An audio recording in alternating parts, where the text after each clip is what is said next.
বাংলাদেশে এক যুগল যাদের বয়স মাত্র ২৮ বছর, কিন্তু এই অল্প বয়সেই তারা পৌঁছে গেছে বিশ্বের শীর্ষ পর্ন তারকাদের কাতারে। অবাক করার বিষয় হলো, বাংলাদেশের মাটিতেই বসে এই যুগল তৈরি করেছে আন্তর্জাতিক পর্ন কন্টেন্ট, যা ছড়িয়ে দেওয়া হয়েছে বড় বড় ওয়েবসাইটগুলোতে। আমার কথা কি ক্লিয়ার আছে? আজকে আমি আমার লাইফ স্টোরি নিয়ে কিছু কথা বলতে চাই। দয়া করে কেউ বাজে কমেন্ট করবেন না। মানুষের লাইফে অনেক কিছুই থাকে, মানুষের যেমন খারাপ দিক থাকে, মানুষের ভালো দিকও থাকে। আর একটা মানুষ যে সবসময় খারাপ থাকবে এরকম তো কোনো কথা নাই। চাঞ্চল্যকর এই ঘটনার তথ্য উঠে আসে বাংলাদেশের ফ্যাক্ট চেকিং ও অনুসন্ধানী প্ল্যাটফর্ম দ্য ডিসেন্টেড এ প্রকাশিত এক প্রতিবেদনে। জানাজানি হতেই দেশ জুড়ে শুরু হয় আলোচনার ঝড়। আলোড়ন সৃষ্টি করা এই পর্ন তারকা নিজেকে দাবি করেন বাংলাদেশের নাম্বার 1 মডেল হিসেবে। দেশ জুড়ে চাঞ্চল্য সৃষ্টি করা এই যুগলটি হল বৃষ্টি ও আজিম।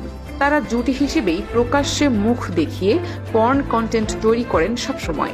বাংলাদেশের মাটিতে বসে তৈরি এসব অবৈধ ভিডিও এক বছরে অর্জন করেছে ২৬৭ মিলিয়নের বেশি ভিউ।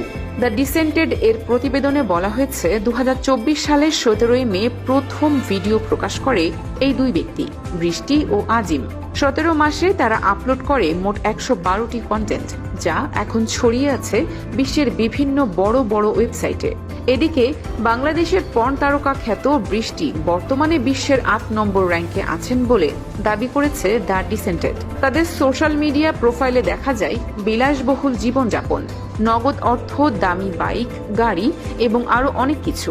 নিয়মিত নিজেদের ভিডিওর প্রমোশনও করেন তারা। প্রতিবেদনটি থেকে জানা যায় আরও চাঞ্চল্যকর তথ্য। তারা শুধু নিজেরাই ভিডিও বানিয়ে থেমে থাকেননি, বরং টাকার লোভ দেখিয়ে গড়ে তুলেছেন একটি চক্র। $৫৫ ফ্রিতে দেওয়ার প্রতিশ্রুতি দিয়ে তরুণ তরুণীদের টানছেন পর্ন ইন্ডাস্ট্রিতে।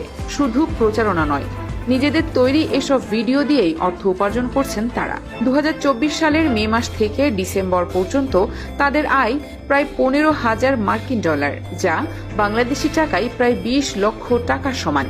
এই তথ্য সামাজিক যোগাযোগ মাধ্যমে নিজেই প্রকাশ করেন আজিম। অনুসন্ধানে আরও জানা যায়, আজিমের বাড়ি চট্টগ্রামে আর বৃষ্টির বাড়ি মানিকগঞ্জে। সবচেয়ে অবাক করার বিষয় হলো, আজিমের পরিবারও জানতো যে সে এই কাজ করে। ঘটনার মোড় ঘুরে যায় ১৭ অক্টোবরের পর থেকে। বাংলাদেশে এই যুগলের পর্ন ভিডিও ও তরুণ প্রজন্মকে অবৈধ ইন্ডাস্ট্রিতে টানার বিষয়ে আইনশৃঙ্খলা বাহিনী অভিযান শুরু করে। অবশেষে ২০ অক্টোবর বান্দরবানে অভিযান চালিয়ে সিআইডি গ্রেপ্তার করে তাদের কাছ থেকে উদ্ধার করা হয় ক্যামেরা, মোবাইল, মেমোরি কার্ড ও বিদেশি ওয়েবসাইটের লগইন তথ্য।